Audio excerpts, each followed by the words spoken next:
Me encanta ese video. Muy buenos días otra vez. Estamos en la segunda semana hablando de a cuál Jesús está buscando. Y en esta mañana lo que queremos hacer es mirar a la segunda parte de este mensaje. Pero antes de mirar eso, vamos a tener una palabra de oración y darle otra vez la bienvenida a nuestro Dios y pedirle que nos prepare para escuchar con nuestros corazones.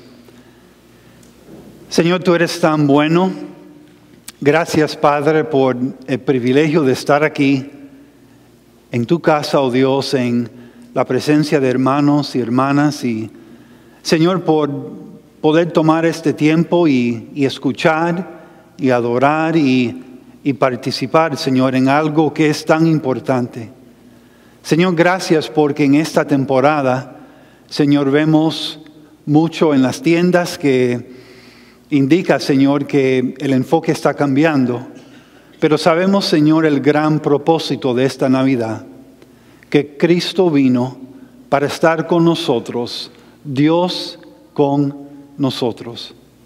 Y, Señor, durante este tiempo hay muchas cosas que queremos aprender y queremos aplicar. Y, Señor, estamos ya cerrando el año ahorita y queremos aprovechar, Señor, de cada oportunidad, de cada semana, Señor, para contarle a otros del amor de Cristo, para contarle a otros, Señor, lo que tú has hecho para nuestra vida. Señor, para contarle a otros que en Cristo Jesús hay esperanza, hay vida, hay paz. Y pedimos, Señor, que tú nos ayudes hoy a aprender un poco más, a salir de aquí, Señor, animados, sabiendo que tú nos amas, tú nos aceptas, tú nos perdonas. En Cristo Jesús. Amén. ¿A cuál Jesús está buscando? Una pregunta en esta mañana para empezar. Cuando yo menciono la frase el rey, ¿qué viene a su mente? El rey. Algunos posiblemente van a pensar en una persona sentado en una silla bastante costoso, ¿no? Una silla de oro, comiendo frutas y mangos y todo lo bueno de la vida sentado. Otros a lo mejor piensan en la película The Lord of the Rings, ¿no? El rey conquistando en batallas, etcétera, etcétera. Pero cuando usted piensa en esa frase, el rey, ¿qué significa? ¿Qué significa para su vida hoy? ¿Qué significa para su vida espiritual?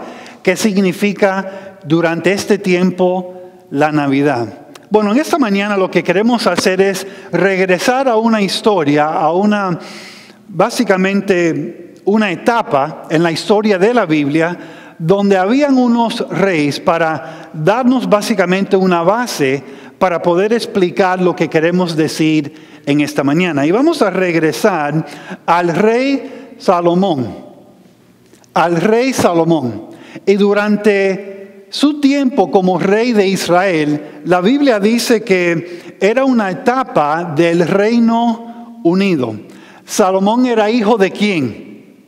De David, el segundo rey de Israel. Y este rey tenía bastante sabiduría, bastante dinero, bastante tierra, bastante esposa, todo tenía bastante, ¿no? Pero cuando él falleció, algo cambió. Él era el rey de Israel y básicamente antes de fallecer él tuvo un hijo. Y ese hijo era un poco diferente de su papá Salomón. Y su papá Salomón, antes de morir, básicamente tenía este mandato del Señor para edificar el templo de Dios. Para edificar un templo donde las personas podían llegar, adorar a Dios, traer sus ofrendas, etcétera, etcétera, etcétera. Y cuando falleció Salomón y ya querían hacer esto, su hijo empezó con esta idea. Bueno, mi papá le puso un impuesto a los israelitas y los israelitas me están pidiendo que le quite este impuesto. Y este rey decidió no quitar el impuesto. Ahora, ¿cuántos aquí cuando llega el día abril 15 tienen una alegría para pagar impuestos? ¿Alguien? No, ok. Algunos sí, lo dudo, pero bueno. Entonces las personas reaccionaron de esta manera. Vamos a pagar impuestos porque en ese tiempo algo sucedió. Su hijo, que se llamaba Roboam, básicamente fue rey durante este tiempo y las personas decidieron no vamos a pagar este impuesto. Entonces la nación de Israel se dividió entre dos, la nación del sur y la nación del norte. Y en eso empezó varias cosas, pero básicamente la nación estaba dividido. El reinado del norte también se llamaba Israel o Efraín, y el reinado del sur se llamaba Judá. Pero durante este tiempo había muchos reyes, habían profetas que llegaron un poco después, pero durante ese tiempo vimos un cambio en la vida de Israel. En vez de ser una nación unida, adorando a Dios, conquistando a sus enemigos, ahora empezaron a ser una nación dividida, una nación con problemas bastante serios. Dice aquí en su boletín: Israel adoraron a ídolos, fueron injustos, maltrataron a los pobres, ignoraron la palabra de Dios y practicaron la inmoralidad sexual. La palabra es: ignoraron la palabra de Dios. Entonces fue un tiempo bastante oscuro para esta nación, una nación dividida. Había los del norte, del sur, y habían problemas, había tensión entre uno y el otro. Y durante este tiempo, el Señor básicamente levantó a un profeta. Y permítame introducirle al profeta Miqueas. Miqueas. Ahora, en el libro de Miqueas, lo que vemos es un profeta que básicamente en unos 5 o 6 capítulos empieza a hablar acerca de Israel, de sus pecados, de su juicio, de su arrepentimiento y de su restauración. Pecados, juicio, arrepentimiento y finalmente su restauración. Y el nombre Miqueas significa ¿quién es como el Señor? No está ahí en su boletín, pero su nombre significa ¿quién es como el Señor? ¿Y cuál es la respuesta a esta pregunta? Nadie.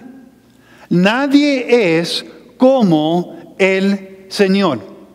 Y este profeta le empezó a hablarle a las personas de Israel, a la nación, y básicamente le estaba diciendo esto: si ustedes siguen en sus caminos. Ahora, ¿cuáles eran los caminos? Dice aquí, estaban adorando ¿qué?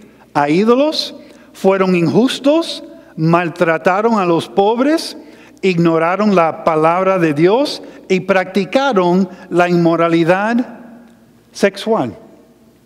Miqueas básicamente le estaba diciendo: si ustedes siguen en ese camino, Dios, en su majestad, Dios va a traer juicio a su país. Ahora, después de este tiempo de juicio, Dios iba a cambiar las cosas. Dios iba básicamente a colectar a su pueblo y restaurarlos en un día en el futuro. Pero lo que vemos en este libro es algo bastante interesante. Porque durante este tiempo y en otros tiempos, Israel, aunque eran una nación dividida, empezaron a prosperar durante un tiempo, financieramente, en lo que ellos tenían, en la tierra, etcétera, etcétera. Y aquí hay un principio que quiero que miren. Dice: usted puede prosperar materialmente y al mismo tiempo declinar espiritualmente. Déjame repetir eso. usted puede prosperar materialmente y al mismo tiempo declinar espiritualmente. Hay una enseñanza, es posible que usted ya conoce de esto, pero se llama en inglés The Prosperity Gospel. Básicamente es el evangelio de la prosperidad. Y dice lo siguiente: si usted es una persona espiritual, si todo está bien entre usted y Dios, usted va a ser una persona rica, sin problemas físicos, de buena salud, porque Dios quiere que usted sea rico y que tenga buena salud. Ahora, este fin de semana, bastante interesante, había muchos en nuestra iglesia que estaban enfermos. ¿Significa eso que son horribles? No. ¿Significa que están en pecado? No necesariamente. Hay personas en nuestra iglesia que no son ricos. ¿Significa eso que son horribles? No. ¿Significa que son los gran pecadores de la iglesia? No. La enseñanza dice, si yo no soy rico, algo me pasa en mi interior. Escuchen, eso es falso. Eso es completamente falso. No hay una conexión entre ser rico y ser espiritual. Tampoco hay una conexión en ser pobre y ser espiritual. Yo puedo tener muy poco y estar bien con Dios, y yo puedo tener bastante y estar bien con Dios. Pero yo puedo tener bastante y estar muy mal con Dios, o puedo estar muy pobre y estar en peores condiciones espiritualmente. Entonces eso es algo que no reconocemos porque es algo falso. Pero Israel empezó a básicamente desviarse de Dios poco a poco a poco. Es como cuando usted hace los mandados, y si usted tiene niños pequeños y compra un cake de chocolate y lo pone ahí en el refrigerador y le dice a su hijo pequeño, no lo tocas. Ok, papi, ok, mami. Y ellos saben que usted está en otro cuarto y ellos se acercan al refrigerador poco a poco. ¿Dónde está mami, papi? No sé, pero me voy a acercar un poquito más. No voy a probar el cake de chocolate, pero lo voy a mirar. Voy a sacar el cake de chocolate del refrigerador, pero no lo voy a poner en la mesa. Lo voy a poner en la mesa, pero no le voy a quitar la tapa. Le voy a quitar la tapa, pero no lo voy a cortar. Lo voy a cortar, pero no lo voy a masticar. Lo voy a masticar, pero no lo voy a tragar. Y al final, ¿qué hace? Está comiendo el cake de chocolate. Israel poco a poco empezaron a alejarse del Señor. Y básicamente este juicio para Israel fue un examen. ¿Cuántos aquí este fin de semana sus hijos están estudiando para un examen esta próxima semana? ¿Ok? Varios. Ahora, por lo general, nadie le gusta estar o tomar un examen, ¿no? Yo cuando estaba en high school, en la universidad, etcétera, nunca me levantaba en la mañana, qué alegre estoy para tomar este examen. Le aseguro que eso nunca era una realidad. Pero a veces Dios nos pone en situaciones para probar nuestra fe. Bastante interesante, porque las compañías están haciendo muchos productos, especialmente ahora acercándonos a la Navidad. ¿Y qué hacen las compañías? Bueno, si ellos están fabricando un libro, por ejemplo, lo que van a hacer es no solamente poner esto en su máquina, pero después que terminan con el libro, ¿lo van a hacer qué? Lo van a probar un poco. Si es un libro, van a investigar para asegurarle que, que todo está bien, que si el libro tiene 155 páginas, que cada uno está ahí y está en la orden. Posiblemente van a mirar el diseño para asegurarse que todo está bien. Entonces hay un tiempo, y a veces es 5 minutos, a veces son 1 hora, a veces más, pero hay un tiempo de probar el producto para que sea o poner el producto en una prueba. Por ejemplo, si uno ordena este aparato aquí, esto es para ayudarnos con la cámara. Si queremos grabar algo, entonces en el tiempo que ellos están probando el producto que están haciendo, están abriendo cada pierna aquí para asegurarse de qué, de que funciona. Entonces lo ponen aquí, ya vi que funciona bien, miran eso, le dan la vuelta aquí. ¿Para hacer qué? ¿Qué están haciendo? Están probando para asegurarse que funciona de la manera que debe funcionar. Ahora, yo no lo hice una buena prueba porque me faltó una pierna aquí. Ya, ahora sí. Yo sé que algunos no pueden enfocarse en el mensaje si lo ven así de esta manera. Pero básicamente la idea es, tengo que probar el producto, tengo que ponerlo en un examen, porque si no, se lo voy a entregar a mi cliente y si hay un problema, el costo es mucho más alto. ¿Okay? Si uno está creando un software, por ejemplo, entonces uno tiene un tiempo de diseñar el software, poner el software ahí y muchos empiezan a usarlo y dicen, no me gusta esto, o esto está fallando, o esto no funciona bien. Y entonces hay un tiempo para regresar, para mirar el software y arreglarlo. Ahora, muchas veces en nuestra vida, Dios permite que pasamos por una prueba, un examen. Saben, hay muchos que cuando no hay mucho en su vida, materialmente, financieramente, llaman al nombre del Señor, buscan a Dios, no faltan ni un domingo. Y después Dios a veces bendice a esta persona y entonces, ¿dónde están? Están de viaje. No están aquí, están arreglando su casa, están aquí ¿Y dónde está esa persona que en su tiempo de dificultad no faltaba, pero ahora Dios está bendiciendo y ahora se olvidaron del Señor? Israel pasó por un tiempo de bendición con el rey Salomón. Pero en este tiempo de prosperidad se olvidaron ¿de quién? De Dios. A veces podemos hacer muy bien en las pruebas cuando no tenemos nada y no tenemos trabajo y las finanzas no están bien. Pero a veces cuando Dios bendice, ahí es la prueba. Es más difícil a veces seguir a Dios cuando tenemos mucho que cuando tenemos muy poco.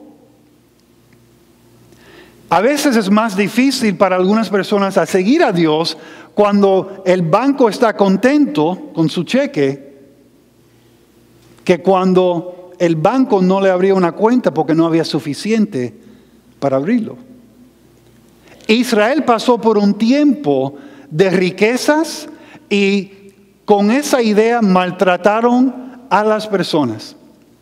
Maltrataron a los pobres, maltrataron a otros para aprovecharse financieramente de ellos. ¿Qué pasó con este pueblo? Se olvidaron del rey, se olvidaron de Dios.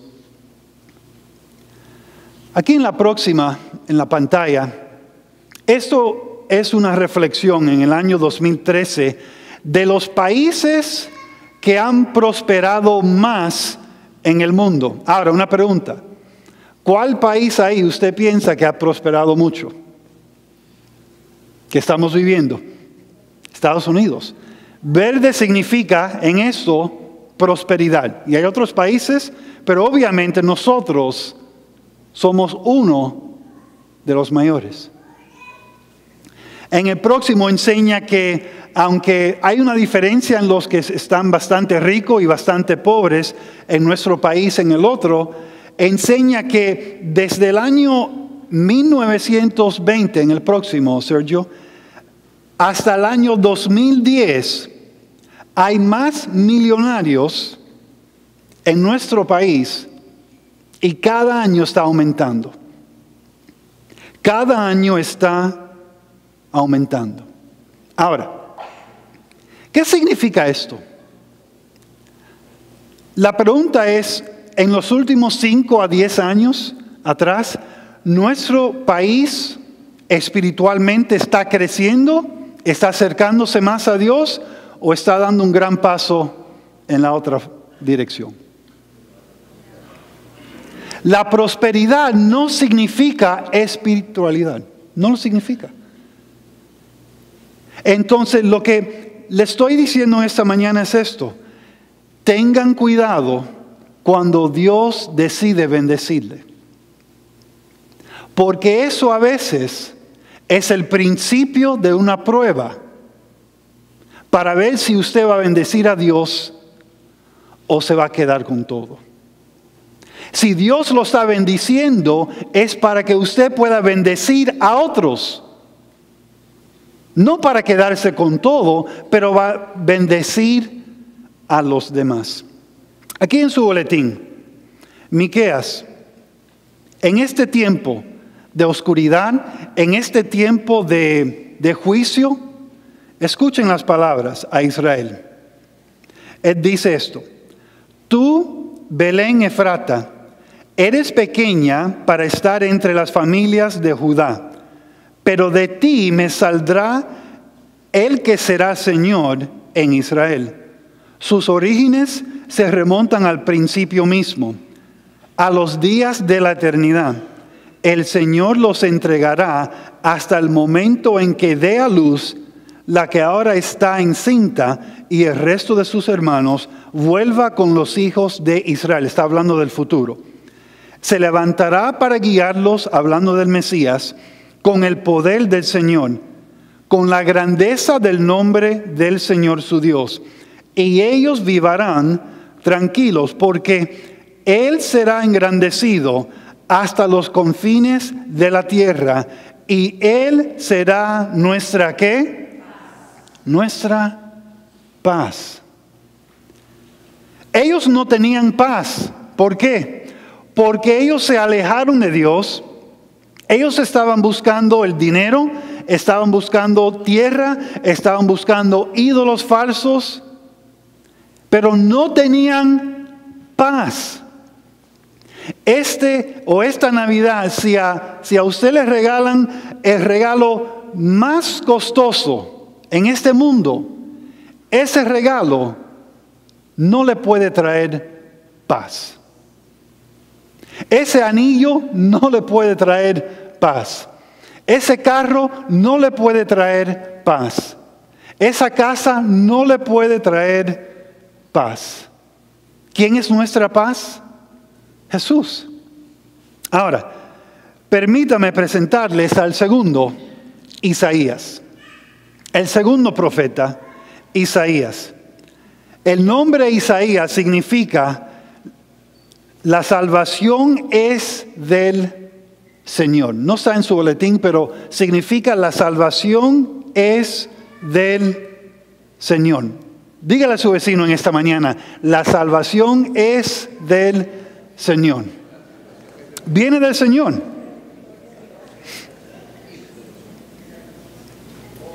Ahora, Miqueas e Isaías, los dos estaban presentes durante este tiempo de división. Dos profetas, y habían otros, pero dos profetas. Isaías era un profeta, lo que se llama el profeta mayor o profeta principal, porque escribió tanto de Israel. Pero también él le estaba diciendo a Israel, ustedes no van a cambiar. Viene el juicio, viene el perdón, viene la restauración. Él estaba diciendo a ellos, ahora las cosas van a cambiar. Ahora, en su boletín dice lo siguiente: Miqueas e Isaías hablaron al pueblo de Dios sobre el juicio venidero, la necesidad de arrepentirse y su futura esperanza, el Mesías. El Mesías. ¿Cuántos aquí han estado en un hospital por una noche o dos? ¿Ok? Yo hasta ahora no he conocido a una persona que le gusta quedarse en el hospital. Nunca me dicen, estos frijoles, qué salsa le han puesto, qué ricos están los frijoles aquí.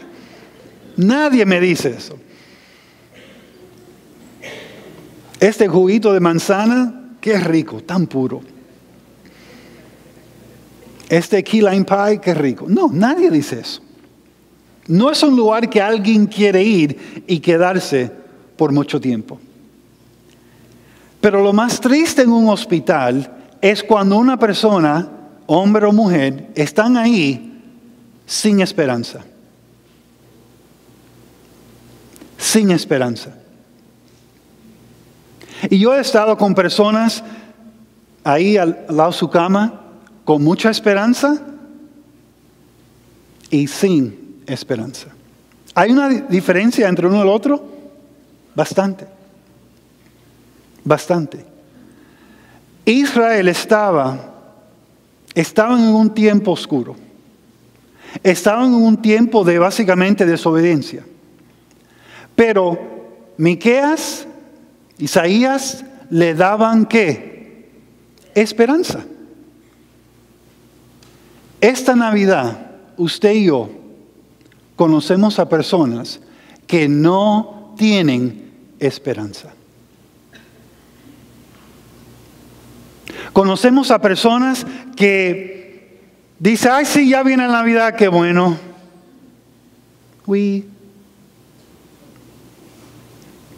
Pero sinceramente no tienen esperanza. ¿Por qué? Porque fue el año pasado o el año anterior en la Navidad que falleció su papá, su mamá, su hijo, su hija, su abuelita, su tío. Fue el año pasado o el año anterior que su esposo o su esposa decidieron no quedarse más en casa.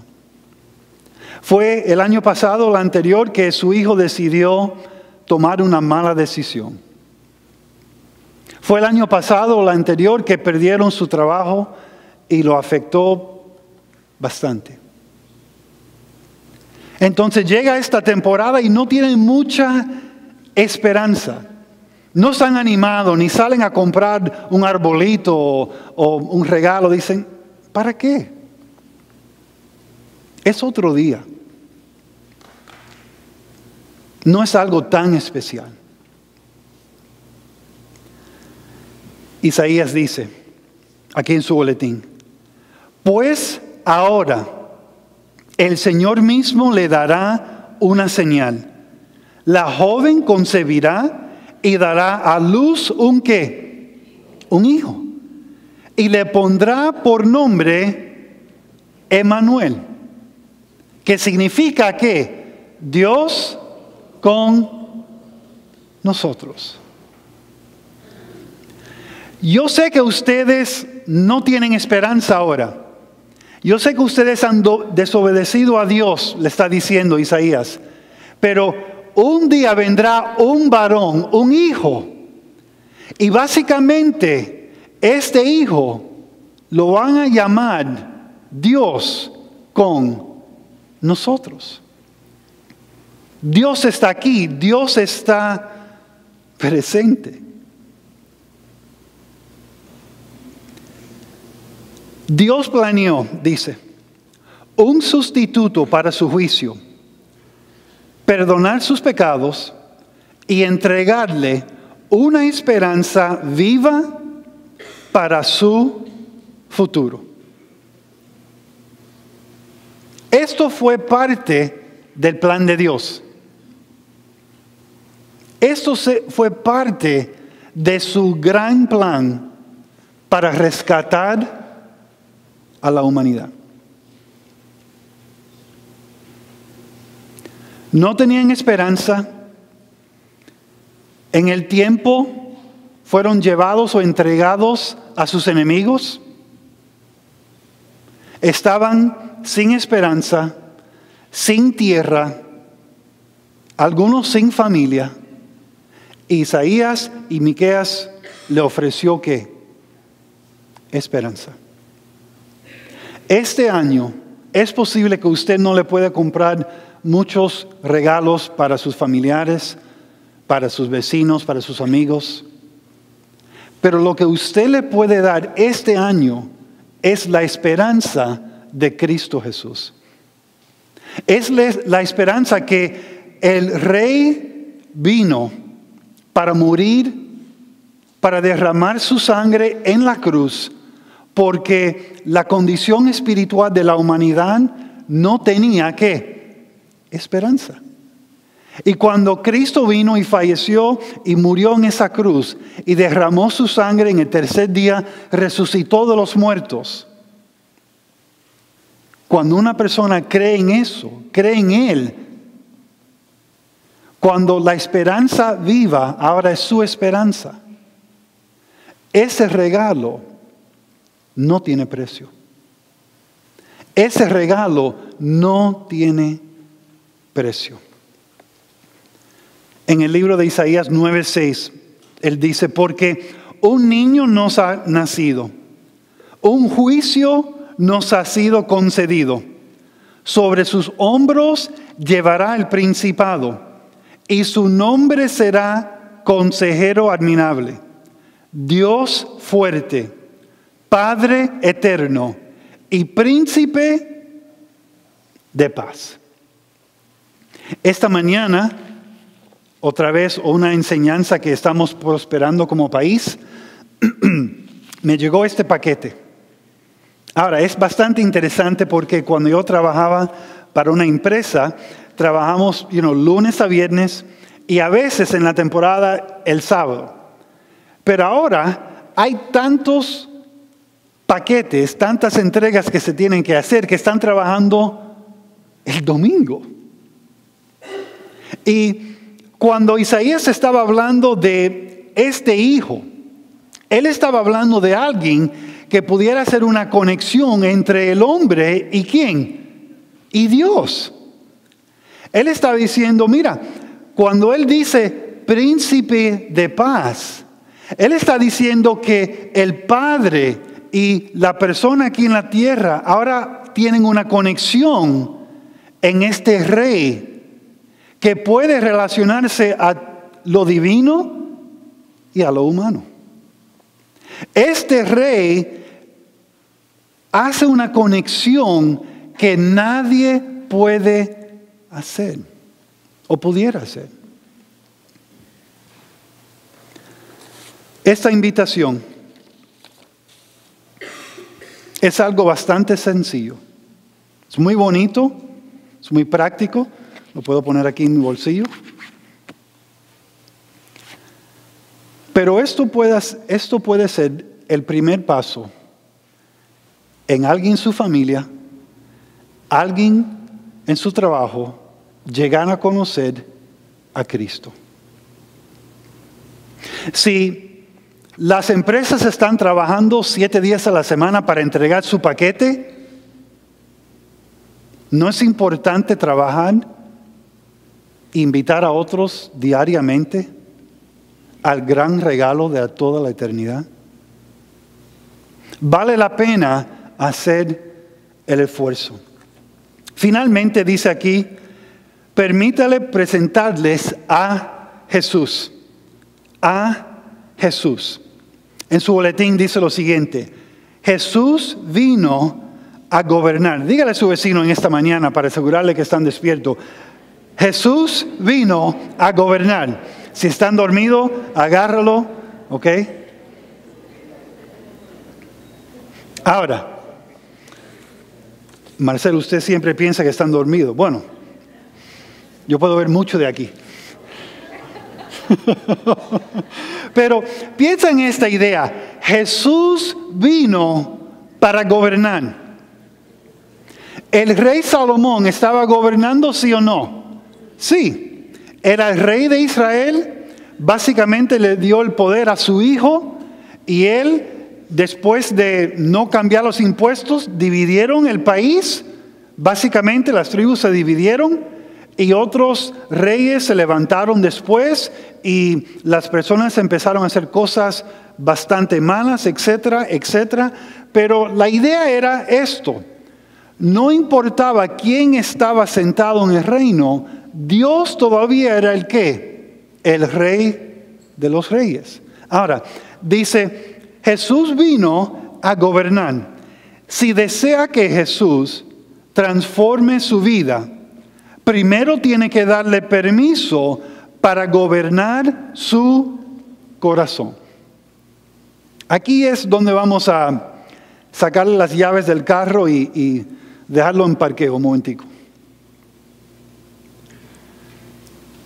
El pueblo de Dios estaba mirando hacia adelante, al día en donde ellos iban a estar en la presencia de su rey, el Mesías.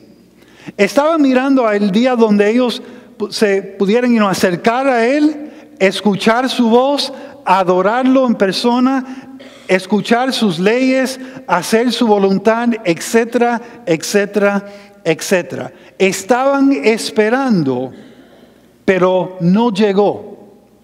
Segundo, estaban esperando para un rey que llegaba para básicamente conquistar ¿a quién? A sus enemigos. A los de la izquierda, a los de la derecha, en el sur, en el norte, etcétera. ¿Por qué? Porque era una persona, era un rey que iba a llegar y reinar en poder, en justicia y en amor. Pero lo que ellos no entendían completamente era esto. Primero, este rey tenía que llegar aquí, a esta tierra, y destruir las obras oscuras. Él tenía que destruir la oscuridad para primero empezar en el corazón de cada persona. ¿Qué estoy diciendo? Bueno, Jesús tenía que venir primeramente para conquistar nuestro corazón. ¿Han empezado un programa de ejercicio últimamente? Pueden correr por 4 millas o 5 millas, pero cuando regresan a la casa, si se comen un flan entero, ¿qué le ayuda? Nada. ¿Qué ayuda si Cristo viene aquí y cambia el gobierno, pero nunca cambia el corazón de la persona? ¿Vamos a hacer algo diferente? No por mucho tiempo. Entonces, Él vino para poder reinar, ¿a dónde? En nuestro corazón.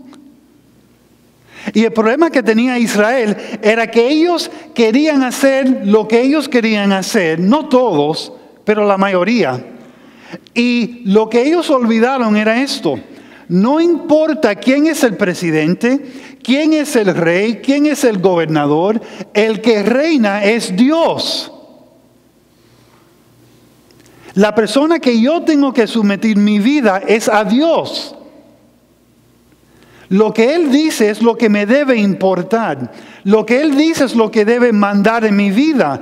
Porque si Dios no reina en mí, nunca reinará en mis acciones y en mis actividades. Entonces el gran problema que tenía Israel no era que era un mal rey, aunque sí, este segundo rey era bastante mal.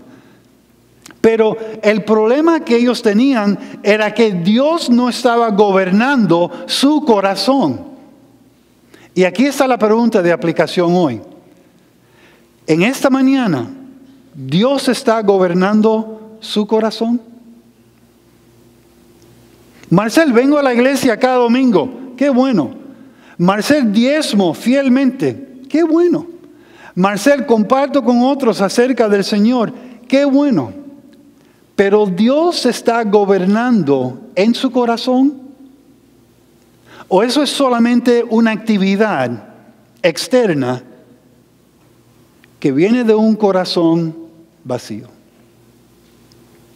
Yo puedo hacer todas las cosas como un pastor correctas y no permitir que Dios gobierne en mi corazón.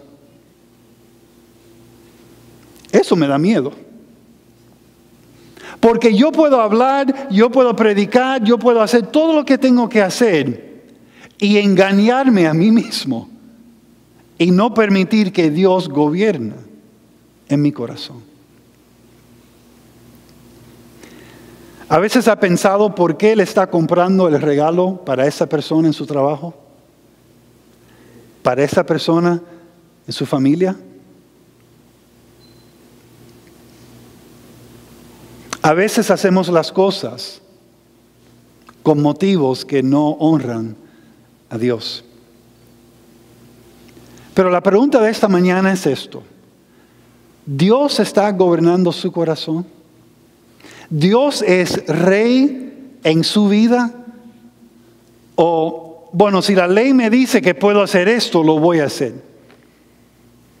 Si el trabajo no me dice que no puedo hacer esto, entonces está bien. Si mami no me contó de esto, entonces lo voy a hacer y pido perdón después.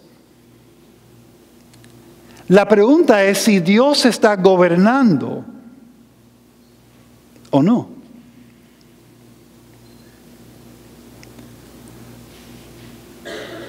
Cuando estamos en tiempos difíciles, ¿a quién vamos primero? Al doctor, Marcel, siempre voy al doctor primero. Antes del doctor. Señor, físicamente no estoy bien. Señor, no me siento bien. Voy a ir al doctor, pero Señor, ayúdame. No sé lo que tengo. Dame fuerza. Dame sabiduría. Darle sabiduría a los doctores. Ayúdame. Cuando tenemos problemas con nuestros hijos, ¿qué hacemos primero? Le grito, Marcel. Ok. ¿Cuáles son los resultados? Bueno,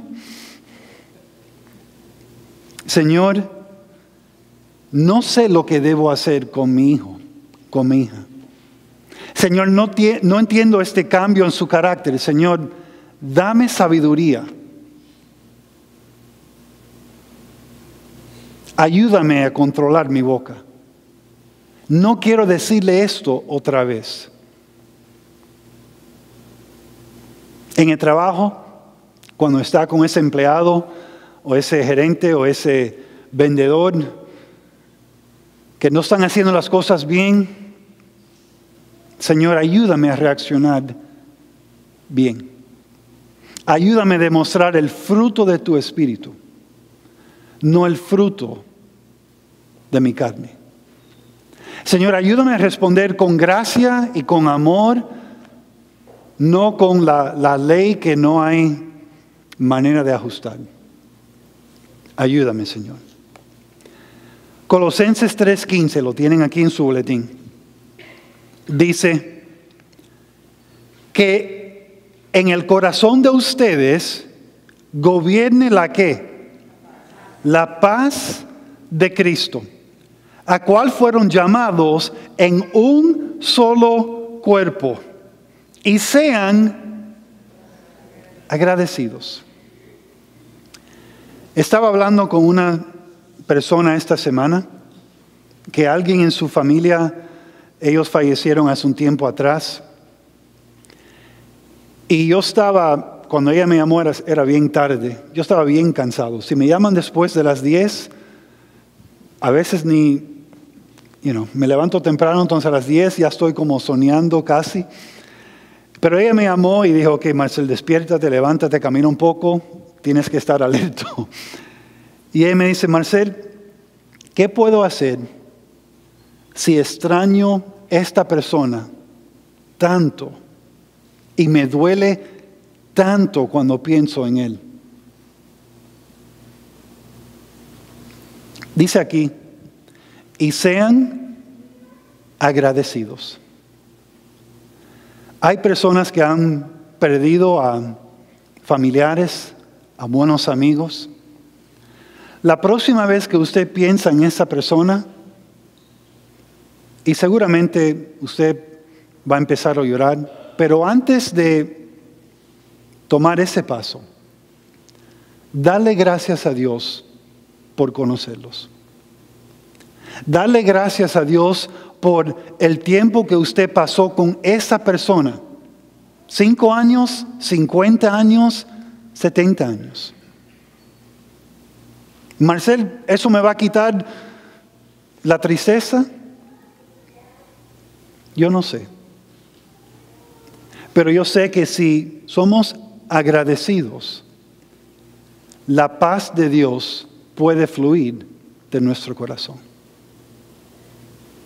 Esta Navidad, si usted está pensando en alguien que ha fallecido, esta Navidad, darle gracias a Dios por esa persona.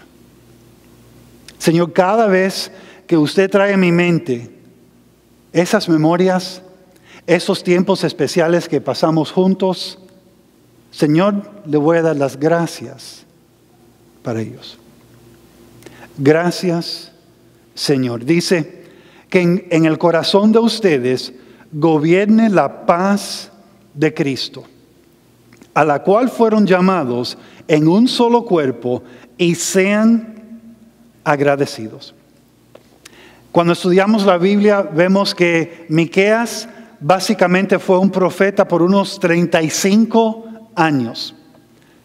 Isaías era un profeta por más o menos unos 60 años. Y durante ese tiempo estaban pidiéndole a Israel, por favor, regresen.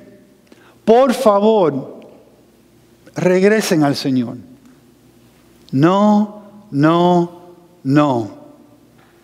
Hasta que llegó el juicio de Dios. Posiblemente esta Navidad otros le han hablado de algo en su vida que tiene que cambiar, que debe cambiar. Y usted le ha dicho sencillamente, no quiero, no me importa, es mi vida, déjame tranquilo.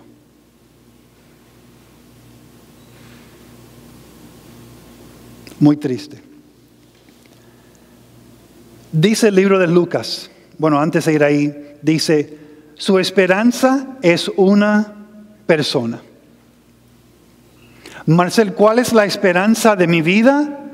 No es algo que puedo comprar, no es algo que alguien me va a dar, no es algo que voy a encontrar en una casa o en una empresa o una carrera, es una persona. Cuando estoy en el hospital y estoy al lado de la persona y no tienen esperanza,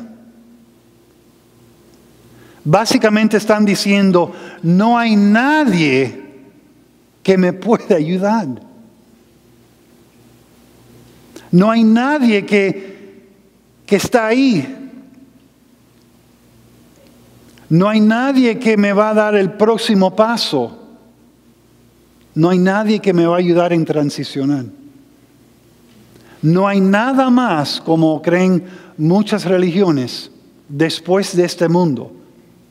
Voy a regresar como una flor o un conejo, dicen algunos. Su esperanza es una persona. Lucas 1, hablando el ángel Gabriel, 6 meses después, Dios le envió al ángel Gabriel a la ciudad Galilea de Nazaret para ver a María, una virgen que estaba comprometida con José, un hombre que era descendiente ¿de quién? De David. El ángel entró en donde ella estaba y le dijo, salve muy favorecida, el Señor está contigo. Cuando ella escuchó esas palabras, se sorprendió y se preguntaba, ¿qué clase de saludo era ese? El ángel le dijo, María, no temas. Dios te ha concedido su gracia. Vas a quedar encinta y darás a luz un hijo. Y le pondrás por nombre Jesús. Este será un gran hombre y lo llamarán Hijo del Altísimo. Dios, el Señor, le dará el trono de David, su padre, ¿y qué? reinará sobre la casa de Jacob para siempre, y su reino no tendrá fin. Lucas, el doctor Lucas, nos dice que este bebito, este niño, Jesús, va a crecer, no se va a quedar como un baby, un niño, va a crecer a ser un hombre, pero en el futuro va a salvar ¿a quién? A las personas. Y la palabra clave ahí es: Él reinará sobre la casa de Jacob para siempre. Si usted está aquí con nosotros en esta mañana y no conoce a Cristo Jesús como su Salvador, primeramente, gracias por estar aquí con nosotros. La Biblia enseña claramente que un día cada persona se va a rodear y decir que Jesús es el Señor. Porque dice que Él reinará sobre la casa de Jacob para siempre.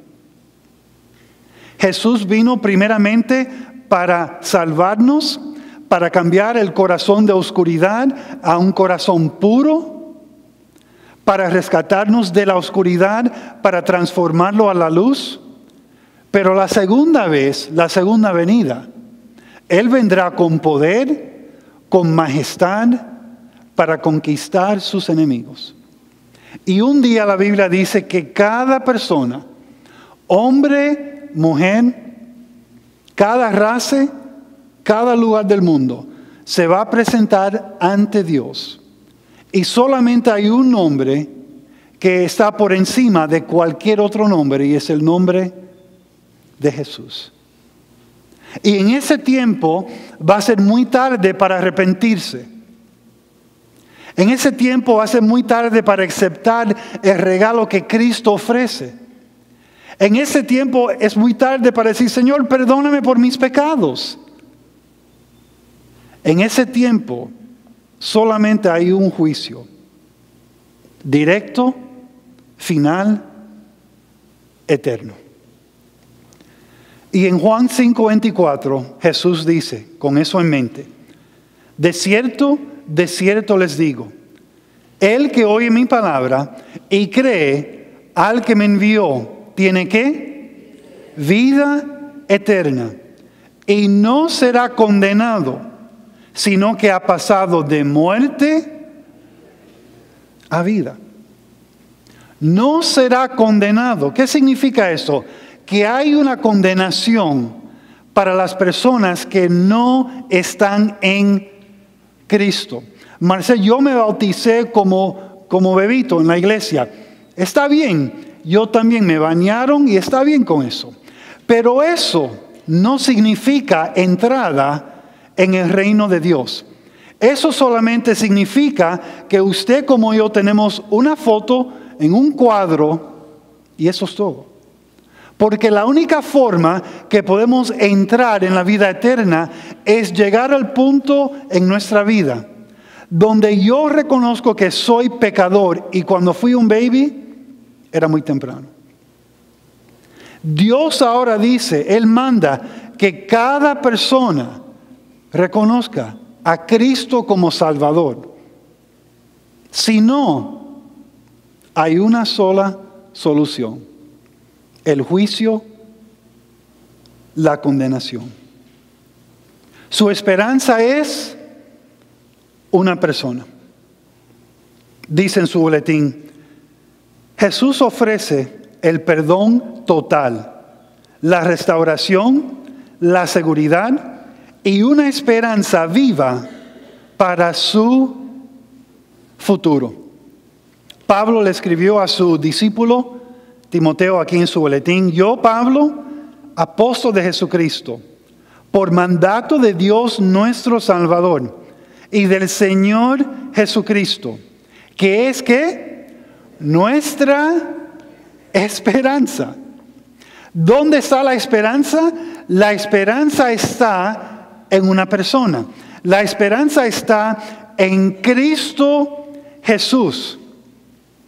Y a veces estamos batallando con la depresión, a veces estamos batallando con otros, a veces estamos batallando con familiares, simplemente porque la esperanza de Dios no vive dentro de nosotros. Simplemente porque, aunque entendemos algo de Cristo, realmente Cristo no es Rey en nuestro corazón. Y si Cristo no es el Rey en nuestro corazón, nosotros estamos sentados en esa silla. Y si yo estoy sentado en esa silla, tengo grandes problemas. Tengo serios problemas. Porque lo que reina en mi corazón determina lo que yo digo. Determina mis palabras, determina mis reacciones, determina lo que yo voy a hacer o no voy a hacer.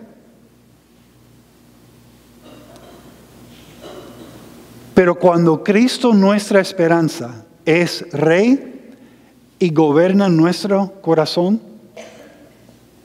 todo puede cambiar. Todo puede cambiar. Filipenses 2, no está en su boletín, no está en la pantalla, solamente quiero que escuchen la actitud de Cristo. Cuando Cristo reina en nuestro corazón, vamos a tener esta actitud. Dice, que hay en ustedes el mismo sentir que hubo en Cristo Jesús, quien siendo en forma de Dios, no estimó el ser igual a Dios como cosa a que aferrarse, sino que se despojó a sí mismo y tomó forma de siervo. Y se hizo semejante a los hombres, y estando en la condición de hombre, se humilló a sí mismo, y se hizo obediente hasta la muerte, y muerte de una cruz. Por lo cual, escuchen, Dios también lo exaltó hasta lo sumo y le dio un nombre que es sobre todo nombre, para que en el nombre de Jesús se doble toda rodilla de los que están en los cielos y en la tierra y debajo de la tierra, y toda lengua confiese que Jesucristo es el Señor, para gloria de Dios el Padre.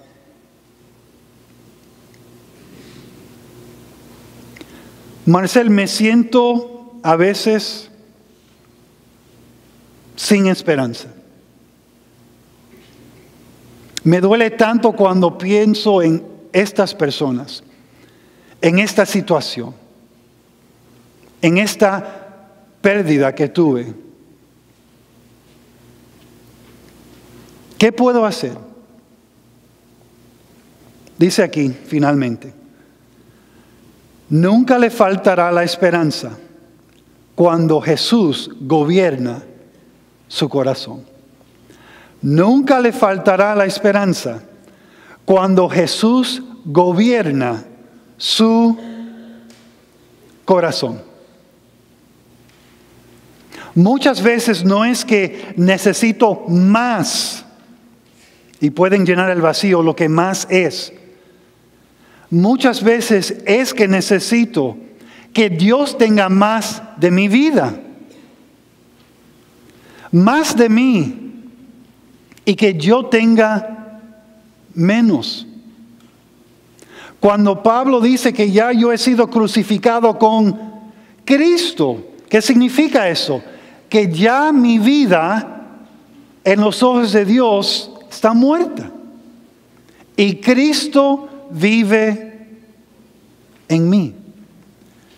Nunca le faltará la esperanza cuando Jesús gobierna su corazón. Si le falta esperanza esta mañana, Jesús no está gobernando como Él desea gobernar. Porque cuando Él gobierne, cuando Él entra en nuestra vida, y nosotros le damos el timón, como decimos, Él puede llenarnos con la paz que sobrepasa ¿qué? Todo entendimiento. Y a veces lo que tratamos de hacer es, quiero entender esto, quiero tratar de solucionar esto, siempre tengo una respuesta, siempre tengo una solución.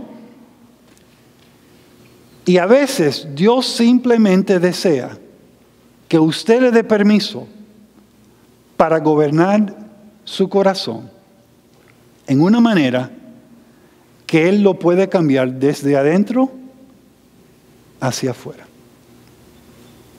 Dice, finalmente, nunca le faltará la esperanza cuando Jesús gobierna su corazón.